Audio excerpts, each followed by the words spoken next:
mañana de sorpresas que llegamos y es una sorpresa muy agradable poder compartir con ustedes, hermana María, una bendición poder ser parte de este gozo que inunda el corazón. Y también saludo a cada uno de los pastores, entonces ellos estamos muy contentos de venir. Quiero decirle que es la tercera celebración que venimos seguido con el hermano y estamos muy contentos. Cada vez que venimos nos sentimos llenos de gozo. Y el día de hoy en especial, porque son 45 años, son bodas de zafiro. Y el zafiro es un material muy hermoso, es una gema, es una piedra muy hermosa, brillante, a veces azul, a veces un poco verde, pero lo que le caracteriza es que es una piedra que dura muchísimo. Por eso se llama 45 aniversario, bodas de zafiro. El matrimonio es parte del plan de Dios, la familia es una institución. Quiero decirles que la única institución que fue establecida antes de la caída. Después de la caída se instituyó el gobierno humano y se instituye también la iglesia. La iglesia no existía, el gobierno humano no existía, ni siquiera el hombre había pecado y ya Dios había instituido la familia. Porque la familia está en el corazón de Dios. Todo atentado de Satanás es contra del plan de Dios, porque el plan de Dios es la familia. Y es la razón por la que hemos escuchado allá en el testimonio tan precioso de este hermano Liborio, este tema de la familia. Vamos a abrir la palabra del Señor en el libro de Génesis, precisamente antes de la caída, para que hablemos acerca de los fundamentos de Dios para la familia, en el capítulo 2, donde establece precisamente esta institución y nos va a dar cuáles son los principios del Señor para la familia. Vamos a buscar desde el versículo 18, cuando el Señor declara en una de las frases más conocidas e importantes de este momento, que es la creación del hombre y de la mujer. Después de que había creado al hombre, dijo en el 2:18: no es bueno que el hombre esté solo, le haré ayuda idónea. Idónea significa una ayuda igual, que esté en el mismo nivel, que esté en la misma altura. No significa un ayudante, significa una ayuda, así como Dios es nuestra ayuda. Dios es nuestro ayudador, pero Él no es nuestro ayudante. Esto significa que Él está al lado de nosotros siempre peleando nuestras batallas. Y eso es lo que significa que el hombre y la mujer son una sola carne, porque aquí no hay más ni no hay menos. El único que es más es el que está arriba de nosotros, y Él es la cabeza de todo varón, y Él se llama Jesucristo, el Hijo de Dios. Así que cuando hay este triángulo importante, el hombre, la mujer y Cristo como cabeza, hermanos, esto es el plan divino del Señor. En 2:18 hasta los versículos donde el Señor está planeando la llegada de un ser tan especial, hermano Liborio. ¿Por qué? Porque el hecho de que dice que no es bueno que el hombre esté solo, quiere decir que la soledad no es buena compañía, ni para la mujer ni para el hombre. Pero en este caso estamos hablando de la creación del hombre. El hombre tenía de todo. El hombre tenía la dicha de gozar del Edén, que puede traducirse como un paraíso, como un lugar de descanso, de deleite tan especial, porque antes de que Dios crea al hombre, le formó ese lugar tan especial, lo adornó de plantas, puso fruta para que pueda comer, incluso puso en la creación todo lo que el hombre podía disfrutar, como ríos, como agua. Todo era tan hermoso en ese lugar donde podía pasearse el hombre, pero aún así, dijo el Señor, ¿con quién lo va a disfrutar? ¿Con quién va a tener la oportunidad de deleitarse con todo lo que hay? Y dijo Dios, pues vamos a hacer todo tipo de animales para que lo disfrute con los animales. Y crearon a los perros, que es el mejor amigo del hombre. Crearon a los gatos, y crearon a las gallinas, y crearon a las vacas, y crearon a los cochinitos. Ahí está. Pero dice, bueno, pues ellos están con él, pero no es una ayuda igual como para decir que él va a platicar con estos seres y que le van a entender, porque todos estos seres, sí es cierto que son hermosos, son perfectos, pero no lo van a comprender tal cual él. Él necesita una ayuda idónea, no demonia, ¿verdad? Sino idónea. Idónea quiere decir igual. Idónea quiere decir que está en el mismo nivel, en la misma altura. Y es algo tan precioso. Por eso el principio que sigue después de que el Señor tiene en plan crear a su compañera es el principio de aceptación. Imagínate nada más que el Señor le hubiera preguntado a Adán: ¿y cómo quieres a tu compañera? Yo te voy a hacer una compañera. ¿Y cómo la quieres? ¿Saben qué? Hasta hoy tal vez no hubiera podido crear a la mujer. ¿Por qué? Porque el hombre es muy opinador, muy sugerente, muy cambiante. Va a pedir, pues yo quiero que sea chaparrita, y después también altita, y después pues también güerita, pero también una morenita. Pero que tenga ojos cafés, no, pero también verdes. Y bueno, que sea pues una gringa, que sea una mestiza, y bueno, de todo. Y no iba a poder. Siempre el hombre está dando opiniones. Así que Dios dijo: yo le voy a hacer una ayuda, pero para que yo pueda trabajar, él no tiene que opinar absolutamente nada. Lo único que tiene que hacer el hombre es aceptar mi plan, porque yo tengo un plan y conozco qué es su necesidad y sé lo perfecto que necesita. Así que yo le voy a hacer una ayuda perfecta para él. Y entonces, ¿sabe qué hizo Dios? Para que no opine, lo durmió. Porque así dormido ya no opina nada. Está anestesiado completamente. No vio.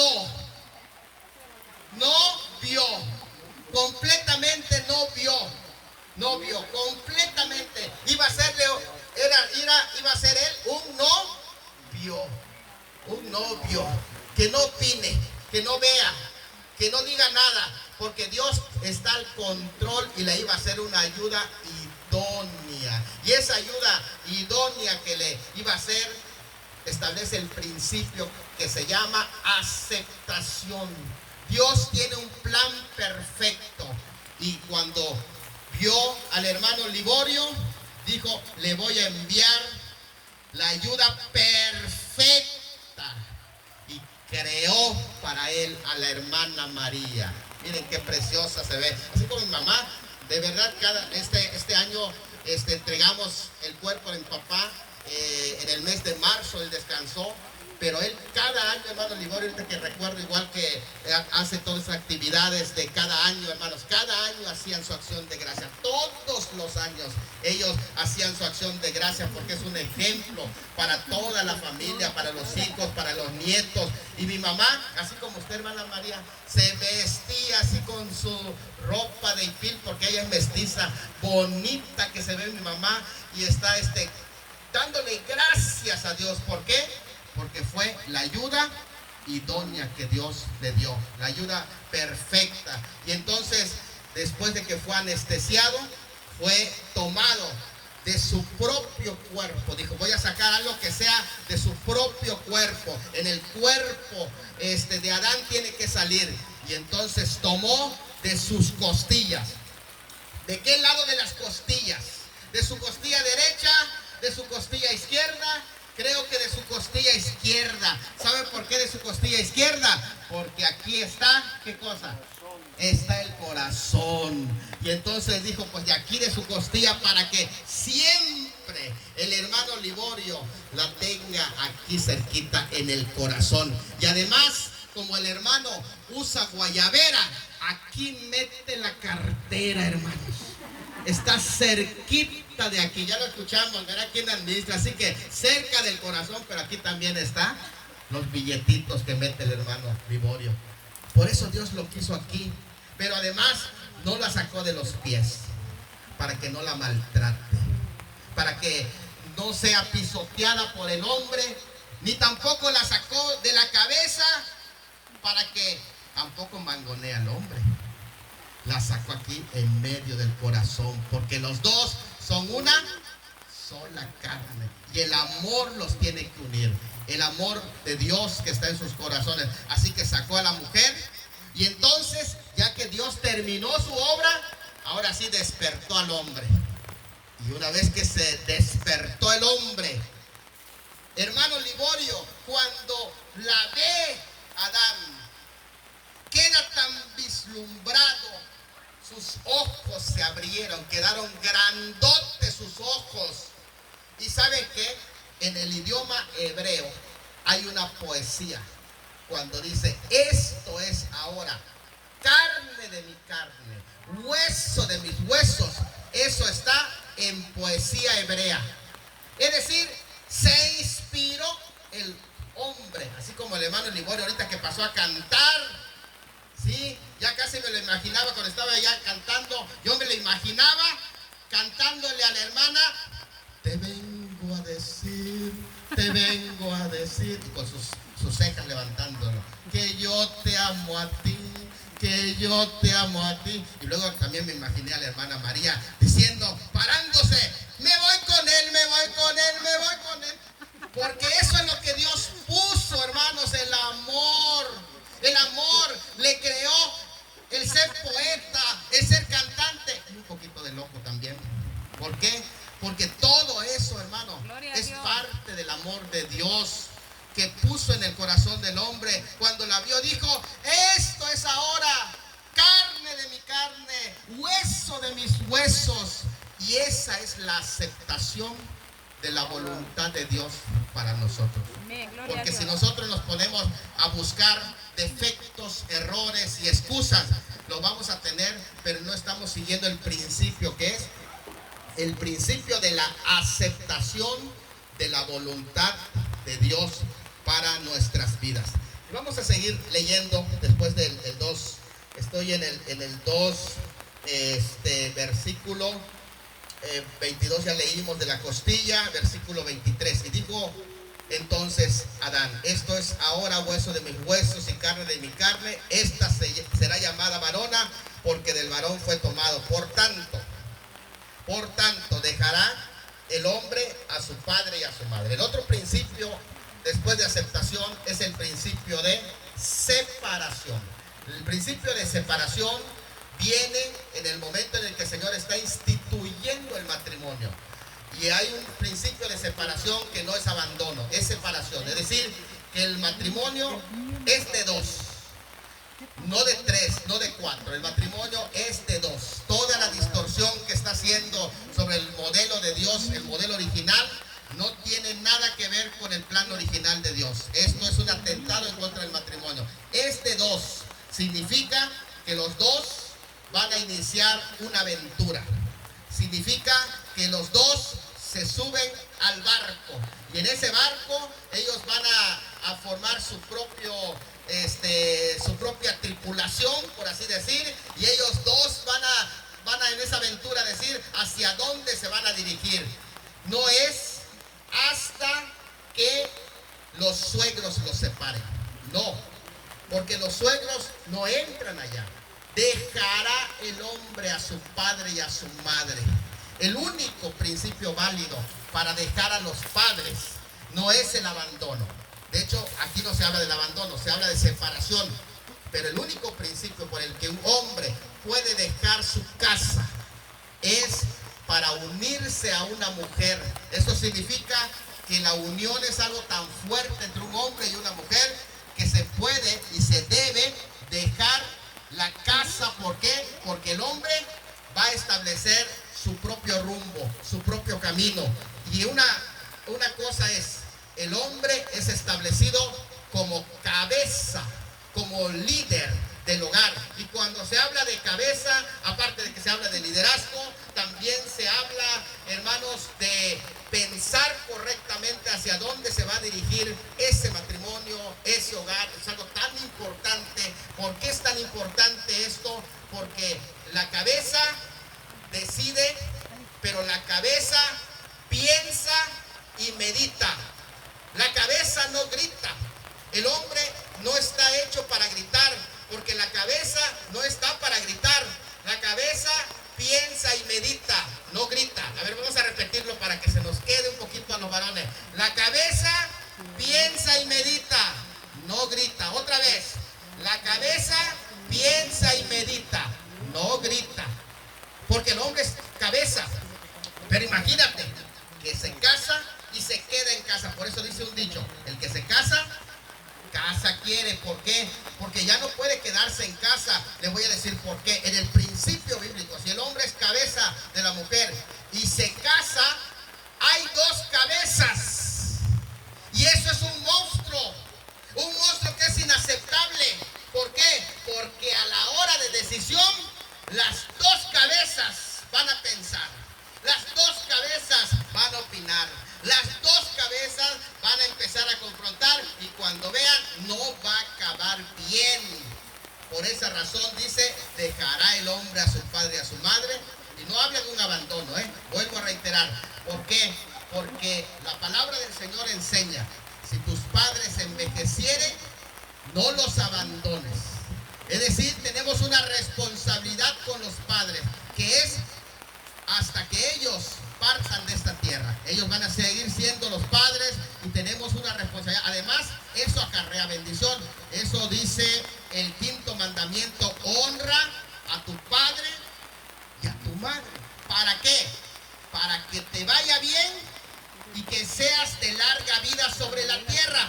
No los puedes abandonar, tienes que pensar continuamente en ellos para que te vaya bien. Hijos que abandonan, hablando económicamente, a sus padres, no les va bien en esta vida. ¿Por qué? Porque es un principio que está en este quinto mandamiento, está registrado en los mandamientos del Señor. Pero sí, el matrimonio, dice: dejará el hombre a su padre y a su madre. ¿Para qué? Para que inicie un nuevo matrimonio. Ese principio se llama separación. El primer principio fue aceptación. El segundo principio es separación.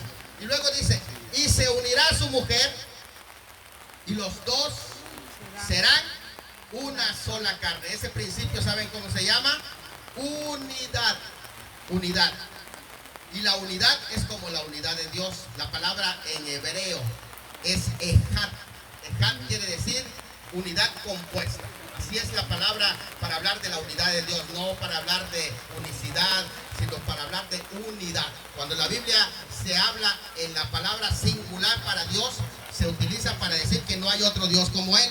Pero cuando se habla de la unidad de Dios, se dice ejad. Cuando dijo el Señor: el Padre y yo, ejad. El Padre y yo uno somos. Está hablando de la unidad. Y esto es algo muy importante, porque dice: y los dos serán ejad. Una. Así como Dios es uno, hay una unidad que allí se presenta. Y un pastor lo ilustraba de esta manera a los jóvenes que se iban a matrimoniar. Les decía: miren, voy a ponerles este ejemplo. Y ponía aquí dos burritos, a dos burritos, y los amarraba con una misma soga. Y de un extremo ponía un traste de leche, del otro extremo ponía otro traste de leche, y ambos burritos querían tomar la leche, pero como la soga estaba limitada, no alcanzaba ni uno ni otro, y estaban en ese pleito de que cada uno quería alcanzar a tomar la leche, pero no podían.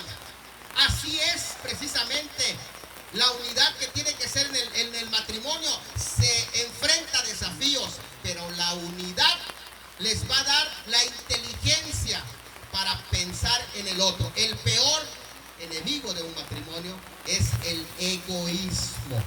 Lo voy a volver a repetir. El peor enemigo de un matrimonio es el egoísmo. Porque Adán no fue puesto para que piense solamente en él. Cuando dice: y los dos serán una sola carne, él tenía que recordar lo que había dicho: esto es ahora carne de mi carne, hueso de mis huesos. Y nadie jamás, dice la Biblia, aborreció su propia carne. Es decir, todo lo que tu compañero, tu compañera va a atravesar, tú también lo vas a atravesar, porque el matrimonio es uno. Si él está feliz, si ella está feliz, tú también vas a gozar de esa felicidad. Pero si creas amargura, también vas a sufrir de esa infelicidad. Por eso la Biblia dice, el apóstol Pedro aconsejando a los hombres, dice a los hombres, hombres, no sean duros, no sean ásperos con sus mujeres. Trátenlas como a qué, como a vaso más frágil. Y cuando dice más frágil, quiere decir que el vaso frágil, escuchen esto, porque es una enseñanza muy importante que está dando el apóstol Pedro. Dice, el hombre es un vaso, y si es un vaso, el hombre también es frágil. Óiganlo bien, mujeres, porque Pedro dijo que la mujer es el vaso más frágil. Si dijo que es más frágil, quiere decir que el hombre también es frágil. Aunque lo veas así muy fortachón y que no, que a mí, yo soy Juan Camaney, también es frágil. Es frágil, es frágil. ¿Por qué? Porque el hombre también se hiere. Porque el hombre también llora. Aunque dicen aquí en mexicano, en México dice, los hombres no lloran. Pero es falso. Sí lloramos también. Sí sentimos también. Y también el hombre puede crear amargura en su alma, en su corazón. Por eso es el consejo del Señor, que los dos sean una sola carne. Porque la mujer cuidar del bien de ese vaso que es frágil. Pero luego le dice al hombre, y ustedes traten a la mujer como vaso más frágil. Si el hombre es frágil, la mujer es más frágil todavía. Ahí lo dice, porque si dice más, es porque todavía es más delicado. Ustedes agarran un vaso frágil y empuñan su mano, porque el hombre tiene fuerza, El hombre tiene fuerza, así que no es que esté jugando. Solo estaba jugando Alicia, así le quedó morado el ojo. No es que esté jugando, es que tu brazo es fuerte para ella. Y en ese golpe que tú das, porque la Biblia te prohíbe completamente que hagas eso, que seas violento. No puedes hacer eso, porque estás atentando en contra de una hija de Dios. Y cuando tú haces esto, tú estás dándole con el brazo más fuerte, no estás tratándolo como vaso frágil. Y el vaso frágil, oiga bien esto, si usted le pone demasiada presión a un vaso frágil, a las manos del hombre, que son ásperas, que son duras, que son fuertes, que no es como la mano de una mujer, cuando lo aprieta ese vaso, ¿qué creen que va a pasar con ese vaso? Se va a romper. Pero escuchen esto, cuando se rompe en tus manos, hombre, presta mucha atención, no hay nada más peligroso que tú rompas un vaso frágil en tus manos, porque ese vaso roto es muy dañino. Cuando tú rompes un vaso y lo aprietas, ¿qué crees que te va a pasar? No vas a salir librado. Rompes un vaso frágil y escúcheme, la mujer rota es más peligrosa que el mismo diablo. Por eso dice Apocalipsis 17. Oye bien esto, Apocalipsis 17. ¿Quién no le tiene temor al anticristo, hermano? ¿Quién no le tiene miedo al anticristo? Y la Biblia le llama la bestia. ¿Le llama al anticristo la bestia, sí o no?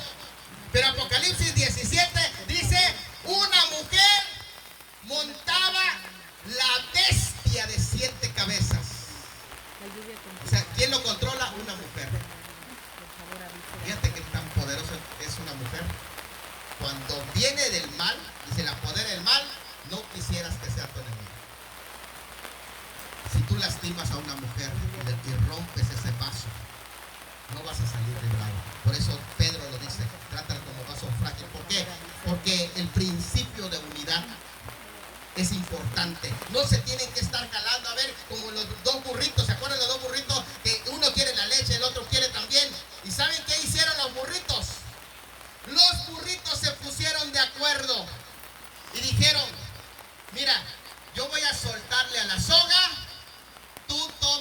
tu lechita y cuando termines, yo voy a tomar lechita también. Y agarró, ¿para qué pelear? Si hay para los dos, ¿para qué pelear? Y entonces fue el burrito, le dio para que tome su lechita a la burrita, tomó. Cuando terminó la burrita estaba feliz y dice, yo te acompaño. Y fue a tomar su lechita. ¿Para qué pelear, hermano? Si los dos son una sola carne. Busca el bien del otro. Dale su lugar. La Biblia dice, nadie busque lo suyo propio, sino el del otro. Amén, gloria a Dios. Qué bonito es eso. ¿Dios se equivoca, hermano? ¿Se equivoca Dios? No. ¿O nosotros nos equivocamos? Nosotros. Más fácil que nos equivoquemos. Dios no se equivoca. Su principio es la unidad. Y el último, para terminar. Y estaban ambos desnudos, Adán y su mujer, y no se avergonzaban. Ese principio, ¿sabe cómo se llama? Después de que Dios los bendijo. Porque el matrimonio comienza con la bendición de Dios, con ese pacto que hacen ellos de servir, de ser fieles el uno al otro ante Dios. Pero después empieza la vida de matrimonio, que es la intimidad. Así se llama este principio, intimidad. Y no solamente tiene que ver con la relación sexual. La intimidad es la persona que te conoce en tu alma desnuda, en el corazón desnudo, con todas tus virtudes, con todos tus defectos. El que puede saber si realmente eres un cristiano o eres un hipócrita o eres un falso es la persona que vive contigo. ¿Quieres conocer a Andrés? Dice